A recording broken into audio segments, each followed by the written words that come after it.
Огонь шестых игр «Дети Азии» продолжает свою эстафету по Якутии. О встрече его в Алдане рассказывает Руслан Павлов.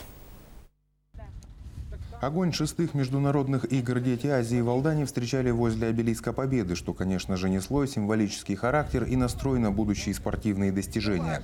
Хранители огня передали факел алданским спортсменам.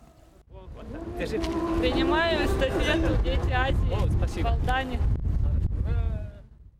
Факел пронесли по улицам Алдана. По мере приближения огня к центральной площади города к колонне примыкали не только спортсмены, заявленные в регламент мероприятия, но и простые горожане, воодушевленные моментом.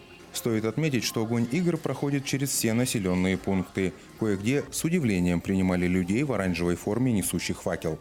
Понимание есть, но для некоторых это большой сюрприз.